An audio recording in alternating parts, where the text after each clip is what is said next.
Pulp Fiction is one of the most aesthetically pleasing films that has ever been made, from set design to the music down to the costume design. Quentin Tarantino outdid himself so early on in his career with the help of Betsy Hyman when it came down to the costume design. And if you're a fan of Tarantino, you know that there's a lot of film and TV influence in his films, and Pulp Fiction was no different. In this video, I'm going to show you how this movie was a perfect showcase of 90s fashion, while at the same time had layers of depth to each costume to explain the characters, as well as pay homage to some of Quentin's favorite genres and decades of film. Pulp Fiction was released October 14th, 1994, and was Tarantino's second film. Quentin worked closely with Betsy to execute the costume design perfectly. She's worked on films like Almost Famous, Vanilla Sky, Reservoir Dogs, and of course, Pulp Fiction. Now let's get into the costume design. Like I said before, there's a lot of influences from Tarantino's films from other movies and genres, and sometimes he's even influenced by himself, and that was the case for Jules and Vincent. When Betsy and Quentin first sat down, they started talking about the two hitmen, Jules, played by Samuel L. Jackson, and Vincent, played by John Travolta.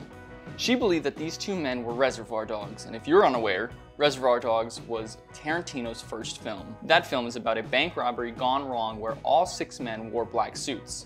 Jules and Vincent's suits were in a slimmer fit that is somewhat of an iconic look nowadays, and when you think of a black suit, white button-up, and black tie, you most likely think of Reservoir Dogs, Pulp Fiction, and Men in Black. So the inspiration for the Reservoir Dogs was actually based on all the French noir films that Tarantino introduced Betsy to when preparing for the film. Now going back to Pulp Fiction, although these two hitmen were wearing suits, the differences in the details of the suits were used to explain the differences in their personalities. Jules was supposed to be a preacher-like character, especially when spouting off his Bible verses, so because of that, they used a retro 60s inspiration with a slim but somewhat long single-breasted suit jacket and a very narrow collar spread for his button-up, with a pin to keep it close together. The suit was made of a poly wool fabric, so he always looked pristine, and for accessories they gave him a gold bracelet on his left hand and a gold pinky ring on his right hand. Now Vincent, on the other hand, was a lot more relaxed, a screw-up if you will. His suit was a narrower notched collar jacket with his button-up having these long collar points you see here. Now his jacket was made of a linen, so after wearing it for about 5 minutes it would wrinkle, kind of representing his lazy attitude. And a piece of jewelry that Vincent has throughout the film is a single gold hoop on his right ear, which I thought was kind of an interesting choice for him. During our introduction of who Jules and Vincent are, they confront a few young men who seem to have a bit of a preppy style with the collared shirts, khakis, and preppy boy hairstyles. Meanwhile, the one guy that tries to press the two is in an oversized salmon sweatshirt with these really short ribbed cuffs.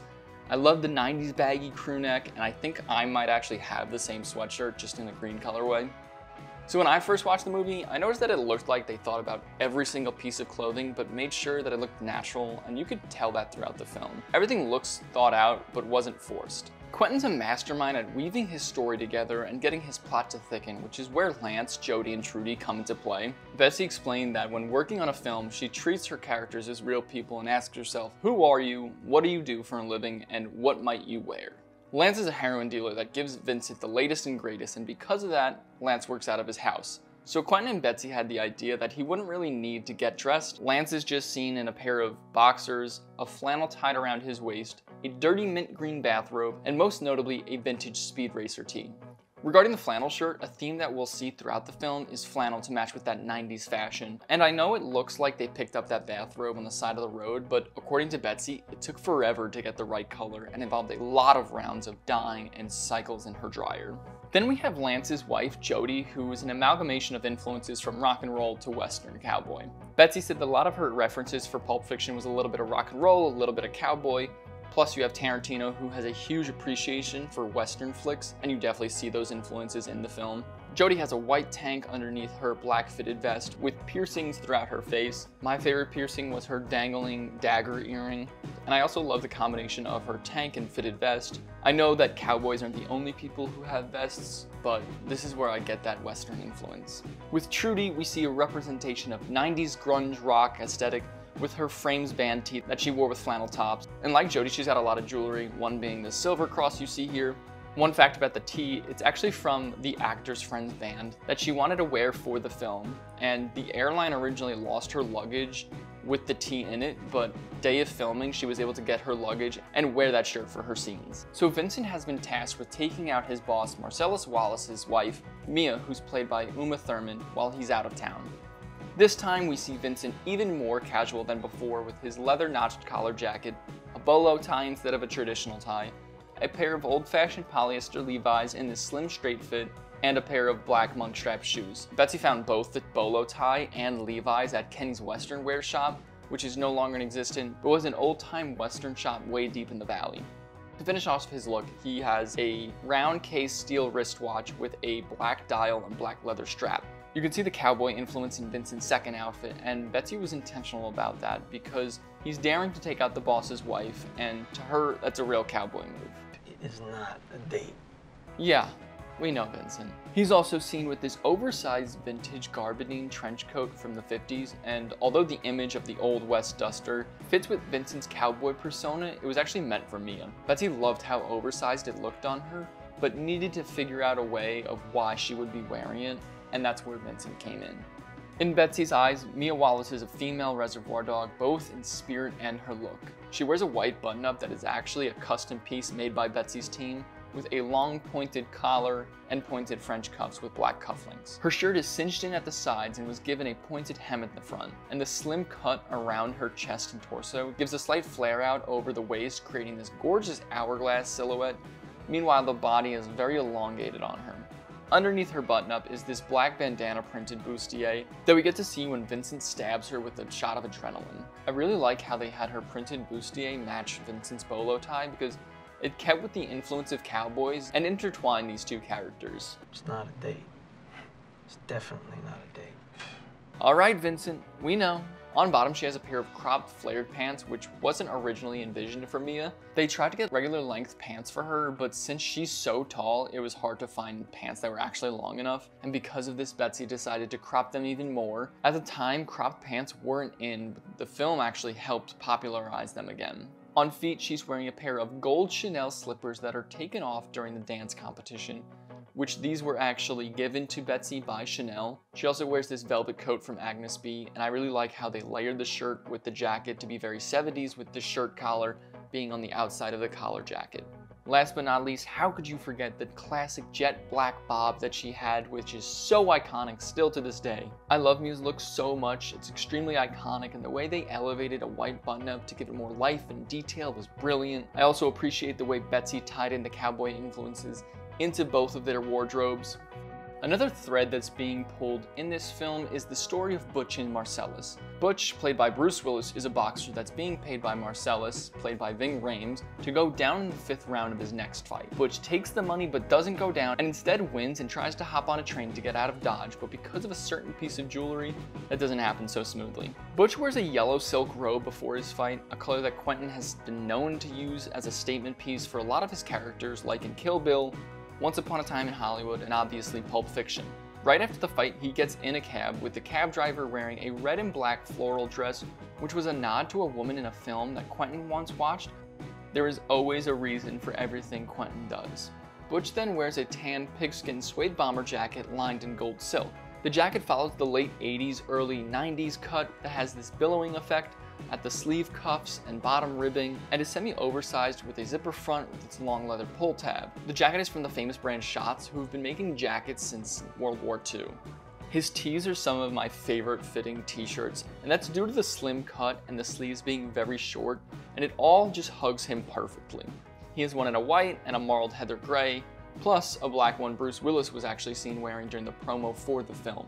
On bottom is a pair of light wash jeans in this slim straight fit with a brown belt and gold buckle.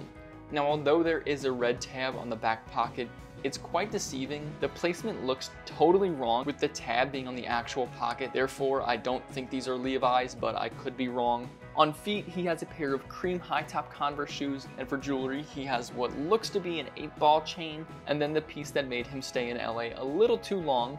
It is this old watch with a steel expanding bracket, which was passed down to him from his great-grandfather to his grandfather, then ultimately down to him from his dad's ass. The brand of the watch is Lancet, which was a short-lived brand of World War I era timepieces made by Langendorf Watch Company of Switzerland. I think Butch's look is so classic and wearable for almost anybody.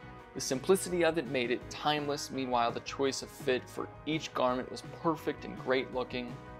Butch's less violent better half, Fabian's first look was based on someone close to Quentin who he remembered from his past. The first look was a dark floral dress that we don't really get a great look at unfortunately, but her second outfit was a black crop top with a light wash Wrangler denim jacket that's pretty thrashed with distressing at the cuffs and collar. The jacket has both chest and slant pockets and a zigzag stitch at the center front. I could be wrong, but guessing about the collar, I'd have to say this is either a 60s or 70s Wrangler jacket, and it is most likely from Butch due to its oversized nature on her.